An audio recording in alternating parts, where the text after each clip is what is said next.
ఆ ఇంటి ఇల్లాలి చేతిలో ఉంటుంది. ఎప్పుడైతే ఆమె సహనం ఓర్పు పెంచుకుంటుందో ఆ కుటుంబం ముందుకి నడుస్తుంది. నేను చెప్పేది ఏంటంటే మనం మన కుటుంబాన్ని గుప్పెట్లో పెట్టుకొని నడుపుకోవాలని నా ఆలోచన. ఈ విషయాలు మీకు తెలవని కాదు, మనకు వచ్చే సమస్యల్లో మనం అలా ఉండలేకపోతాం. మన ఆలోచనలు మనకు బీపీ తెప్పిస్తాయి. ఎవరైనా సర్దుకుపోవటానికి పేరెంట్స్కి పిల్లలైనా, పిల్లలకి పేరెంట్స్ అయినా, లేదు భార్యాభర్తలైనా, ఎవరైనా సరే అన్నదమ్ములున్నా ఒక మాట మీద నిలబడేట్టు ఉండాలి. అక్కడ నలుగురున్నా కూడా ఆ కుటుంబం కూడా 4 ఆలోచనలు, 4 తీరులుగా, 4 మాటలుగా ఇలా ఉంటుంది. కానీ అలా ఉండకూడదు. కుటుంబం అంటే ఒకే మాట మీద ఉండాలి. అలా ఉన్నప్పుడే కుటుంబం సాఫీగా సాగుతుంది. Hi, hello my friends. ఈరోజు మనం కుటుంబం గురించి చెప్పుకుందాం. కుటుంబం అంటే ఫ్యామిలీ. ఈ కుటుంబం అనే దాన్ని ఇవాళ రేపు అంత ఇదిగా పట్టించుకోవటంలో, కానీ కుటుంబం అనేది మనకి తరతరాల నుంచి కూడా నిలువుటద్దాం. మనం మన వెనక వాళ్ళని చూస్తున్నాం, వాళ్ళ వెనక వాళ్ళని చూస్తున్నారు. అలాగే మనం కుటుంబం ఎలా ఉందో రేపొద్దున మన పిల్లలు కూడా ఆ జనరేషన్లో కూడా ఇలా ఉన్నారు. మా అమ్మ నాన్న, మా తాతయ్య, మా అమ్మమ్మ, మా అత్తయ్య, మావయ్య, ఇలా ప్రతి వాళ్ళు చెప్పుకునేలాగా ఉండాలి కుటుంబం అంటే. కానీ వాళ్ళ ఇంట్లో నలుగురున్నా కూడా ఆ కుటుంబం కూడా 4 ఆలోచనలు, 4 తీరులుగా, 4 మాటలుగా ఇలా ఉంటుంది. కానీ అలా ఉండకూడదు. కుటుంబం అంటే ఒకే మాట మీద ఉండాలి. అలా ఉన్నప్పుడే కుటుంబం సాఫీగా సాగుతుంది. మీరు చివరిదాకా చూడండి. నచ్చినట్టయితే లైక్ చేయండి, సబ్స్క్రైబ్ చేయండి. ఇక కుటుంబానికి వస్తే ఒకళ్ళు ఒకటి చేస్తే ఒకళ్ళు ఒకటి చెప్పకూడదు. ఎవరైనా సర్దుకుపోవటానికి పేరెంట్స్కి పిల్లలైనా, పిల్లలకి పేరెంట్స్ అయినా, లేదు భార్యాభర్తలైనా, ఎవరైనా సరే అన్నదమ్ములున్నా ఒక మాట మీద నిలబడేట్టు ఉండాలి. అక్క చెల్లెళ్ళున్నా ఒక మాట మీద ఉండాలి. ఆ ఇద్దరు ఒక మాట మీద ఉంటే అవతల వాళ్ళలో మన గౌరవం వేరేగా ఉంటుంది. అదే ఎవరికి వాళ్ళు ఉన్నామనుకోండి, మనకు విలువ ఉండదు. మన ముందు బాగానే ఉన్నా మనం పక్కకి వెళ్ళినాక మన గురించి మాట్లాడతారు. అలా ఉండకూడదు. ఇప్పుడు పెంపకం విషయంలో కూడా మీరు కరెక్ట్గా లేకపోయినా మీ తల్లిదండ్రుల పెంపకాన్ని ఎంచుతారు, బాగా పెంచలేదు అని.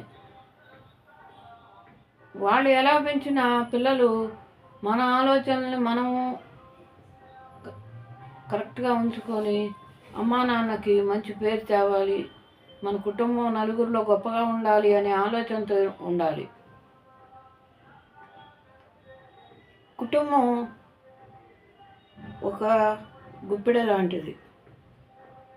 ఆ కుటుంబంలోని గుట్టు కనుక గుప్పెడ మూసినంతకాలం బయట వాళ్ళకి ఏమీ తెలియదు.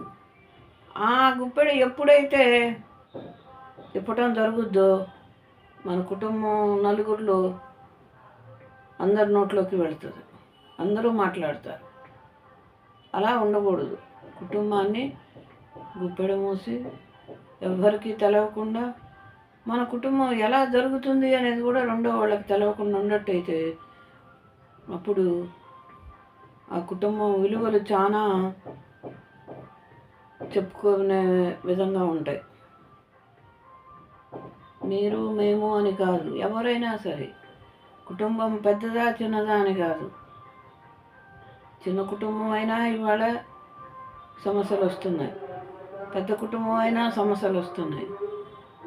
కాబట్టి మనం ఒకళ్ళకు ఒకళ్ళు అర్థం చేసుకొని కూర్చొని మాట్లాడుకొని ఆ సమస్యను సాల్వ్ చేసుకొని బయట వాళ్ళకి తెలవకుండా మన ఇంట్లో విషయం మనకే తెలిసేట్టుగా ఉంటే చాలా బాగుంటుంది. ఈ విషయాలు మీకు తెలవని కాదు, మనకు వచ్చే సమస్యల్లో మనం అలా ఉండలేకపోతాం. మన ఆలోచనలు మనకు బీపీ తెప్పిస్తాయి. కాబట్టి అలా కాకుండా మనకి మనం ఎంతో నిబ్బరంగా ధైర్యంగా ఉండి మన కుటుంబాన్ని ముందుకు తీసుకెళ్ళాలి. ఎక్కువగా ఇది ఇంట్లో ఇల్లాల మీదే ఆధారపడి ఉంటుంది. ఎందుకంటారేమో, భర్త వచ్చి అరుస్తారు, అప్పుడు ఆమె కాసేపు కామ్గా ఉంటుంది అనుకోండి, అయిపోతుంది. అలాగే పిల్లలకి ఏ చిరాకు వచ్చినా కూడా తల్లినే అంటారు. ఆమె బాధపడినా కాసేపు మాట్లాడకుండా ఉండాలి. ఏ విషయమైనా ఆర్థిక ఇబ్బందులు ఉన్నా భర్త పిల్లలు ఆమెనే అంటారు. పోనీ వేరే సమస్యలున్నా అలాగే అంటారు. కుటుంబం మొత్తం కూడా ఆ ఇంటి ఇల్లాలి చేతిలో ఉంటుంది. ఎప్పుడైతే ఆమె సహనం ఓర్పు పెంచుకుంటుందో ఆ కుటుంబం ముందుకి నడుస్తుంది. ఇంకొకరి చేత చెప్పించుకునే మాట లేకుండా ఆమె ముందుకు తీసుకురాదు. ఇంకొకరితో చెప్పించుకోవద్దు, మనల్ని ఇంకొకరు వేంచొద్దు అని కనుక మనం ఉన్నట్టయితే మన కుటుంబంలో విషయాలు బయటికి ఎవ్వరికీ తెలవు. కాబట్టి నేను చెప్పేది ఏంటంటే, మనకి మనం మన కుటుంబాన్ని గుప్పెట్లో పెట్టుకొని నడుపుకోవాలని నా ఆలోచన. ఇది కనుక మీకు నచ్చినట్టయితే లైక్ చేయండి, సబ్స్క్రైబ్ చేయండి. ఓకే.